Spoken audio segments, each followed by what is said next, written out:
আপসহীন নেত্রীর খেতাব পেয়েছেন এই বাংলাদেশের জনগণের কাছ থেকে। সেই নেত্রী দীর্ঘদিন একটি মিথ্যা মামলায় কারাবরণ করে অসুস্থ ছিলেন। সেই নেত্রীর জন্য আমরা দোয়া করব, উনি যেন সুস্থ হয়ে আমাদের মাঝে ফিরে এসে আবার এই দেশকে, এই দেশের মানুষকে নেতৃত্ব দিতে পারেন। তাদের জন্য দোয়া করব।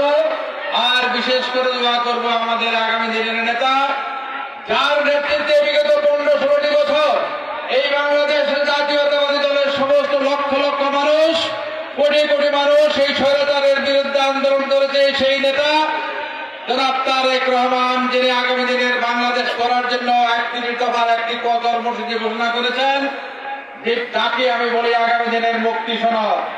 এই 31 দফা বাস্তবায়নের জন্য আমরা জাতীয়তাবাদী দলের কর্মীরা মাঠে ঘাটে, গ্রামে গঞ্জে, বাজারে বন্দরে সব জায়গায় কাজ করে যাচ্ছি এবং এই 31 দফা বাস্তবায়নের জন্য আমরা আন্তরিকভাবে চেষ্টা করে যাচ্ছি এবং চেষ্টা করে যাব ইনশাল্লাহ।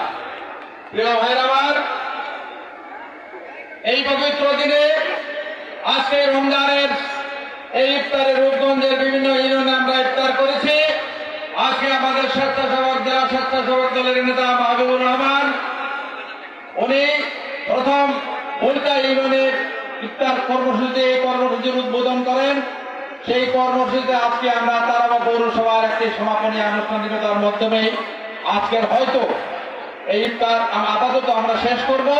তারপরেও বিভিন্ন ওয়ার্ডে আমাদের নেতৃবৃন্দ ইফতার করবেন।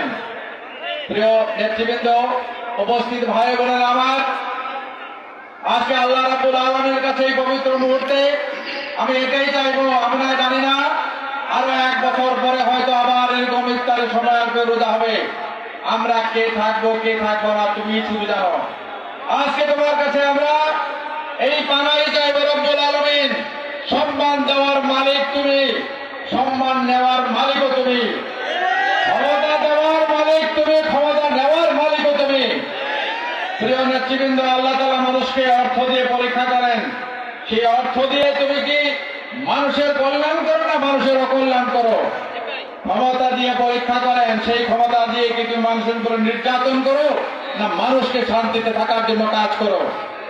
মানুষকে আল্লাহ তাআলা বিদ্যা শিক্ষা দিয়ে পরীক্ষা করেন। তোমাকে যে আমি বিদ্যা শিক্ষার সুযোগ দিলাম, তুমি যে শিক্ষিত হলা, তুমি কি আর 10টা মানুষকে সেই শিক্ষা দেওয়ার জন্য কাজ করেছো?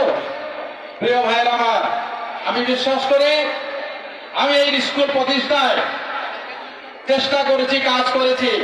স্কুলের শিক্ষকরা বেতন পান নাই, আমার ফ্যাক্টরির বেতন থেকে আমি তাদের বেতন দিয়েছি। আমি মনে করি এটা আবার অনেক বড় সুযোগ আল্লাহ তাআলা করে দিয়েছে। কোন মানুষ পৃথিবীতে হাত মুঠ করে আসে এবং মৃত্যুর সমস্যায় হাত খোলাভাবে চলে যায়। সম্মান, অর্থবিত্ত, ক্ষমতা সবকিছুই থাকে, আবার কখনোই থাকে না। নিমিষেই আসে, নিমিষেই চলে যায়। সম্পর্কে ইতিপূর্বে অনেক বক্তা অনেক সুন্দরভাবে বক্তৃতা দিয়েছে। এই স্কুলে বিগত 19টি বছর আমরা আসতে পারিনি, কোনো প্রোগ্রাম করতে পারিনি। চরম অত্যাচার, নির্যাতন, গুম, খুন, মামলা, গায়েবী মামলা, সমস্ত প্রকার অত্যাচার এই রূপগঞ্জবাসী সহ্য করেছে। বিশেষ করে এই তারাবা এবং রূপসীবাসী সবচেয়ে বেশি সহ্য করেছে। আজকে আমরা আল্লাহর কাছে শুকরিয়া জানাই যে স্কুলের প্রতিষ্ঠাতা সভাপতি বীর মুক্তিযোদ্ধা জনাব কাজী মনি সাহেব, সেই স্কুলের পুনরায় উনি সভাপতি হয়েছেন। এখন ওনার স্কুলে ওনার প্রধান অতিথিতে হয়ে আজকে আমরা এই ইফতারে দোয়া মাহফিলে উপস্থিত হয়েছি। এটা আমাদের জন্য অনেক গৌরবের, অনেক অহংকারের। প্রিয় ভাইয়েরা, কাজী মনি সাহেব একজন স্বচ্ছ এবং পরিচ্ছন্ন রাজনীতিবিদ। উনি ওনার জীবনের শুরু থেকে, ছাত্র জীবন থেকে অর্থনীতি পর্যন্ত উনি ওনার জীবনটাকে সম্পূর্ণভাবে একটি নিয়মের মধ্যে উনি পরিচালনা করেছেন।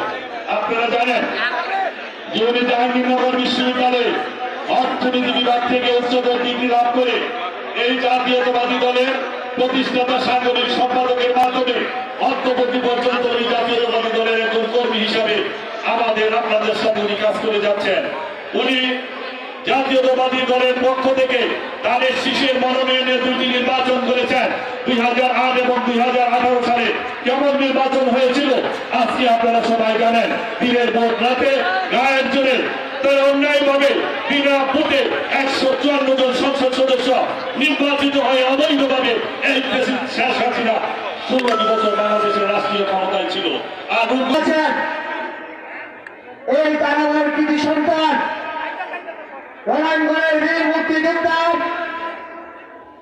বাংলাদেশ জাতীয়তাবাদী দল নারায়ণগঞ্জ জেলা শাখার সাবেক সাধারণ সম্পাদক সভাপতি বিজিএম এর বক্তৃতা দেওয়ার সময় আছে, কিন্তু আমরা এখন সময় অপেক্ষা করছি ইফতারির জন্য, তাই না?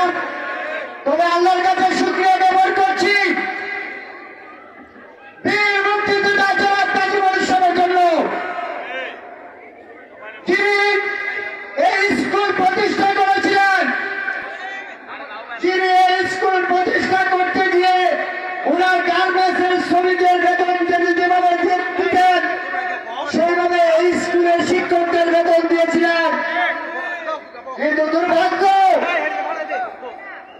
এই